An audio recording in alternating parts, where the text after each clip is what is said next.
বাংলাদেশে যে কয়টা প্রিমিয়াম স্মার্ট ওয়াচ আছে সেগুলোর মধ্যে অন্যতম একটা হচ্ছে Huawei watch GT series. Huawei watch GT এবং জিটি 2 দুটোই আমার খুব পছন্দের স্মার্ট ওয়াচ ছিল। সেগুলোর ধারাবাহিকতায় এইবার বাংলাদেশে Huawei লঞ্চ করলো তাদের নতুন smart watch Huawei watch GT 3, যেটা আমি গত প্রায় এক সপ্তাহেরও বেশি সময় ধরে ইউজ করছি।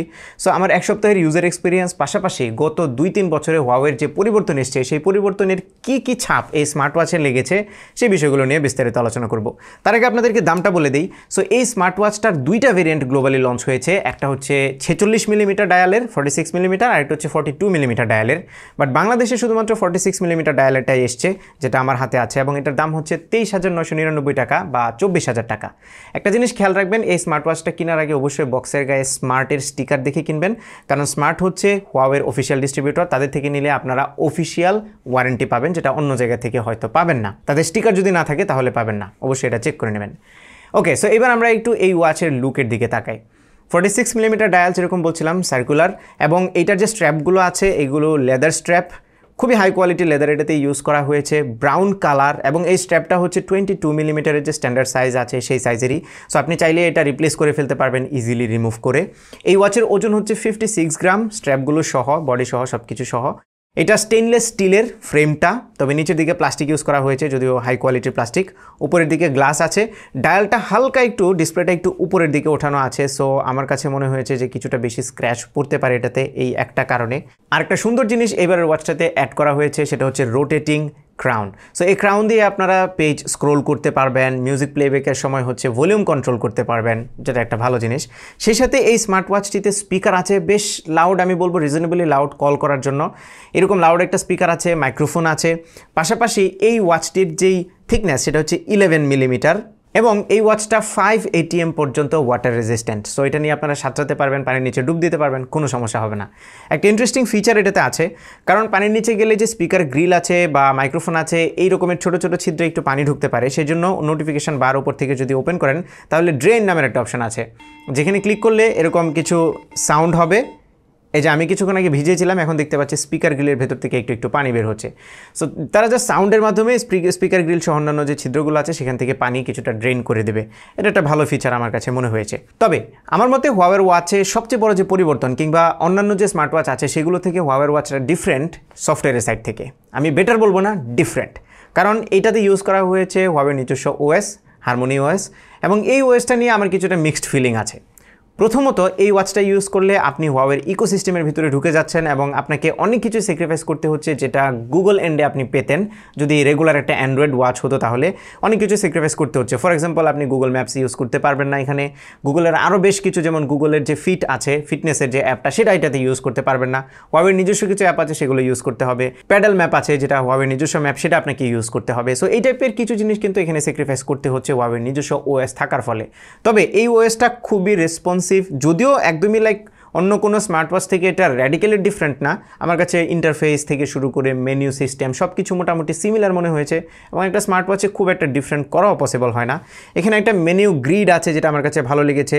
এই ক্রাউনটা দিয়ে ঘুরিয়ে ঘুরিয়ে এটা জুম ইন জুম আউট করা যায়, এবং ক্রাউন ঘোরালে একটা ভাইব্রেশন হয়, যেটা অন অফ করা যায়। বাই দ্য ওয়ে, এই ভাইব্রেশনটা আমার কাছে খুবই সলিড মনে হয়েছে, not too harsh, not too soft, খুবই ভালো লেগেছে এটা ভাইব্রেশনটা, মানে হ্যাপটিক মোটরের কোয়ালিটিটা অনেক ভালো। এই ক্রাউনের পাশাপাশি নিচের দিকে আরও একটা বাটন আছে, যেই বাটনটা কাস্টমাইজেবল, আপনি চাইলে যে কোনো অপশন এটাতে সেট করে রাখতে পারবেন। প্রেস করার সাথে সাথে সেই অপশনটা এখানে চলে আসবে, অনেকটা কুইক অ্যাক্সেসের মতো আর কি। এবার চলে আসি এটার ডিসপ্লেতে।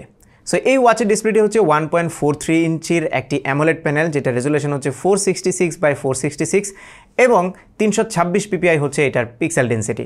নাও এই ডিসপ্লের কোয়ালিটি আমার কাছে খুবই ভালো লেগেছে।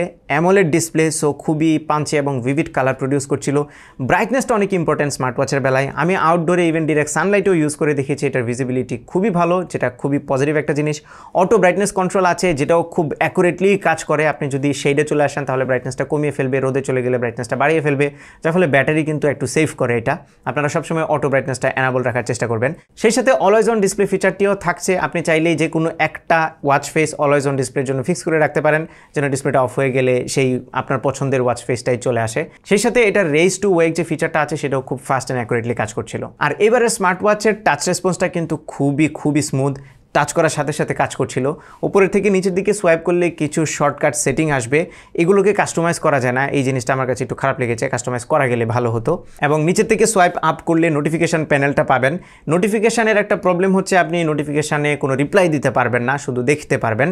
আর যদি বাম পাশ থেকে ডান পাশে সোয়াইপ করেন তাহলে এখানে আপনার ওয়েদারটা দেখাবে এবং নিচের দিকে মিউজিক কন্ট্রোল দেখাবে। আর যদি ডান পাশে সোয়াইপ করেন তাহলে সবগুলো অ্যাক্টিভিটি মনিটর সেগুলো থাকবে। বাই দ্য ওয়ে, ডান পাশে সোয়াইপ করে যে অ্যাক্টিভিটি মনিটরগুলো দেখছেন এটা কিন্তু কাস্টমাইজ করা যাবে, আপনি নতুন অপশন অ্যাড করতে পারবেন এবং সিরিয়াল চেঞ্জ করতে পারবেন, আগে পিছনে নিতে পারবেন। এই কাস্টমাইজেশনের অপশনটা ভালো ছিল। আর এই স্মার্ট ওয়াচগুলো কিন্তু মেইনলি ফিটনেস ট্র্যাকিংয়ের জন্য ইউজ করা হয়ে থাকে এবং এটাতে 100+ ওয়ার্কআউট এবং স্পোর্টস মোড আছে, যেগুলো দিয়ে আপনি সব ধরনের স্পোর্টস এবং অ্যাক্টিভিটিস করতে পারবেন এবং সেগুলো খুব অ্যাকুরেটলি ট্র্যাক করতে পারেন। সেন্সরের বেলাতে তেমন কোনো সেন্সরই মিস যায়নি। Accelerometer, gyroscope, geomagnetic sensor, optical heart rate sensor, air pressure sensor এবং নতুন একটা সেন্সর তারা অ্যাড করেছে, সেটা হচ্ছে থার্মোমিটার বা টেম্পারেচার সেন্সর। ইউজুয়ালি আমরা দেখি কপালে থার্মাল গান দিয়ে তারপরে হচ্ছে টেম্পারেচার মেজার করে, এটা কিন্তু হাত থেকেই মেজার করতে পারে। আমি জানি না মেডিকেলি এটা কতটা অ্যাকুরেট, এবং এই স্মার্ট ওয়াচগুলো থেকে যে ডেটাটা পাবেন সেটা মূলত মেডিকেল পারপাসে ইউজ করার জন্য না, এটা জাস্ট ব্যক্তিগত অ্যাসিস্ট্যান্সের জন্য, একটা অনুমান করার জন্য। সো শতভাগ অ্যাকুরেট হয়তো বা হবে না টেম্পারেচারটা, বাট ইট ইজ দেয়ার, আপনি একটা রেফারেন্স পাবেন অন্তত পক্ষে। এই ফিচারটা আমার কাছে ভালো লেগেছে। পাশাপাশি 24 hours blood oxygen level monitor তো করাই যাচ্ছে। এবার আরও কিছু সিস্টেম ইনফরমেশান এই ওয়াচটি সম্পর্কে দিয়ে দিই। এটাতে 32 মেগাবাইট র্যাম আছে এবং 4 জিবি হচ্ছে ইন্টারনাল স্টোরেজ। সেই সাথে এটাতে ব্লুটুথ 5.1 ইউজ করা হয়েছে এবং ডুয়েল ব্যান্ড জিপিএস আছে। তবে স্যাড বিষয় হচ্ছে এটাতে ওয়াইফাই নেই, এনএফসি নেই এবং সেলুলারের কোনো অপশনও নেই। সেলুলারের একটা ভেরিয়েন্ট রাখা দরকার ছিল বলে আমি মনে করি, কারণ খুব শীঘ্রই বাংলাদেশেও সিম লঞ্চ হয়ে যাবে, তখন কিন্তু আমরা সেলুলার ইউজ করতে পারতাম। ওয়াইফাই এবং এনএফসি না থাকাটাও আমার কাছে মনে হয়েছে একটা বামার, এরকম প্রিমিয়াম ওয়াচে এই ফিচারগুলো দেওয়া দরকার ছিল। এবার চলে আসি অ্যাপে। Huawei ওয়াচের যে কোম্পানিয়ন অ্যাপ সেটার নাম হচ্ছে Huawei হেলথ, এবং এই অ্যাপটা নিয়ে আমি কিছু বিড়ম্বনায় পড়েছিলাম। প্রথমত, Huawei হেলথ অ্যাপটা আমি গুগলের প্লে স্টোর থেকে ডাউনলোড করেছি। ডাউনলোড করার পরে এই ওয়াচ, ইভেন জিটি সিরিজটাই আমি পাচ্ছিলাম না সেখানে, বারবার বলছিল আপডেট করার জন্য, কিন্তু প্লে স্টোর থেকে আপডেট হচ্ছিল না, কারণ প্লে স্টোরে আপডেটেড ভেরিয়েন্টটা নাই। সো আমাকে ফোর্সফুলি Huawei যে অ্যাপ গ্যালারি আছে সেটা ডাউনলোড করানো হলো, এবং অ্যাপ গ্যালারিতে গিয়ে তারপরে আমি Huawei হেলথ আপডেট করতে পারলাম, এবং তখন আমি কিন্তু এই ওয়াচটা লিস্টে পেয়েছি। সো আপনি শুরুতেই যদি ওয়াচটা কিনেন তাহলে আগেই Huawei যে অ্যাপ গ্যালারি আছে সেটা ডাউনলোড করে নেবেন, সেখান থেকে Huawei হেলথ অ্যাপটা ডাউনলোড করে নেবেন, তাহলে আর সমস্যা হবে না। প্লে স্টোরে কিন্তু আপনারা আপডেটেড ভার্সনটা পাবেন না। সো এটা থেকে একটা বিষয় স্পষ্ট, আপনি যখনই Huawei কোনো প্রোডাক্ট কিনছেন তখন তারা চাচ্ছে আপনি যেন Huawei ইকোসিস্টেমের ভিতরে চলে আসেন, এবং তাদের অ্যাপ গ্যালারিও ইকোসিস্টেমের একটা পার্ট। সো আপনাকে ফোর্সফুলি সেই অ্যাপ গ্যালারি ইউজ করতেই হচ্ছে। তবে সেট আপ করে ফেলার পরে এই অ্যাপটা কিন্তু আপনাকে ভালো সার্ভিস দিবে, কারণ এখানে প্রত্যেকটা ইনফরমেশন খুব নিখুঁতভাবে সাজানো আছে, খুব easy to navigate, user friendly, সব ইনফরমেশন একদম গোছালো ঝকঝকা, সবাই খুঁজে পাবে। সো অ্যাপটা নিয়ে আমার কোনো কমপ্লেন নেই। পাশাপাশি অ্যাপের ভিতরে অনেক ওয়াচ ফেস আছে যেগুলো থেকে আপনি ডাউনলোড করে নিতে পারেন আপনার পছন্দেরগুলো, এবং ওয়াচ ফেস ডাউনলোডের স্পিডটা আমার কাছে খুবই ভালো লেগেছে। এটাতে ইনস্টলেশনের যে স্পিড, অন্য অনেক স্মার্ট ওয়াচ দেখেছি যেগুলোতে খুব স্লোলি যায়, বাট এটাতে খুব ফাস্ট যাচ্ছিল, which is a good point. এর বাইরে আরও কিছু নোটেবল ফিচার এটাতে আছে। For example offline GPS. Offline GPS ঠিক বলবো না, এটা জাস্ট আপনি যে হোম পয়েন্টে থাকবেন সেখান থেকে যদি কোথাও যান তাহলে আবার হোম পয়েন্টে রিটার্ন আসার রাস্তাটা আপনাকে দেখাবে। আপনি কোন দিকে যাচ্ছেন সেই জায়গাটায় পয়েন্ট করতে পারবে না, বাট রিটার্ন আসার জন্য একটা ম্যাপ আপনাকে দেখিয়ে দিতে পারবে। ইটস এ নিফটি ফিচার, যদি আপনি আননোন কোনো ট্র্যাকে যান তাহলে ফেরত আসার জন্য এটা কাজে লাগতে পারে। এবার চলে আসি ব্যাটারিতে। এটাতে 455 mAh ব্যাটারি দেওয়া হয়েছে, যেটা দিয়ে Huawei ক্লেম করছে সর্বোচ্চ 14 দিন ব্যাটারি ব্যাকআপ পাওয়া যাবে। তবে আমি যেহেতু এই ওয়াচটি টেস্ট করার জন্য নিয়ে এসেছিলাম, সো আমি খুবই হেভি ইউজ করেছি এবং 3 দিনে এটার ব্যাটারি শেষ করে ফেলেছিলাম।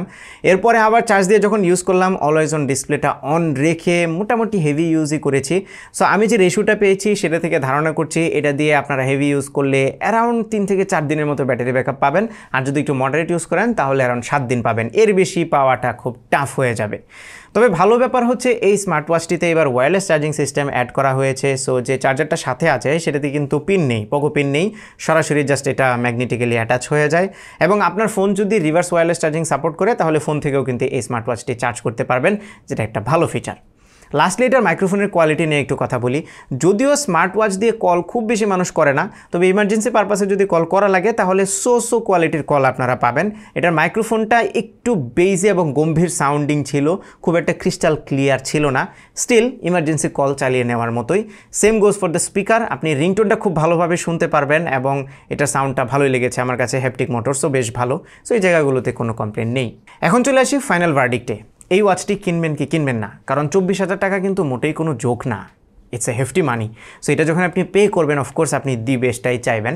সেই বিবেচনা করলে এই স্মার্ট ওয়াচের লুকটা আমার কাছে ভালো লেগেছে।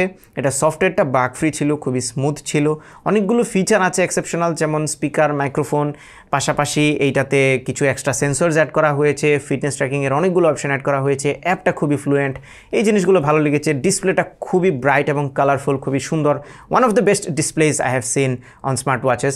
এই জিনিসগুলো আমার কাছে ভালো লেগেছে এবং এই যে ক্রাউনটা আছে, রোটেটিং ক্রাউন, এই জিনিসটাও ভালো লেগেছে। ভালো লাগেনি কোন জায়গাগুলো, সেটা হচ্ছে ওয়াইফাই নাই, এনএফসি নাই, সেলুলার কোনো ভেরিয়েন্ট নাই, সেই সাথে Huawei-এর কিছু স্ট্র্যাটেজি, ফর এক্সাম্পল তাদের ইকোসিস্টেমে ঢোকানোর জন্য ফোর্সফুলি অ্যাপ গ্যালারিটা ডাউনলোড করানো, এই বিষয়গুলো আমার কাছে অতটাও পছন্দ হয়নি। সেই সাথে আপনার গুগলের অনেকগুলো ফিচার মিস করতে হচ্ছে, যেমন গুগল ম্যাপ থেকে শুরু করে আরও বেশ কিছু গুগলের যে নেটিভ ফিচার আছে সেগুলো আপনি পাচ্ছেন না, যেহেতু এটা গুগলের স্মার্ট ওয়াচ না, Wear OS না।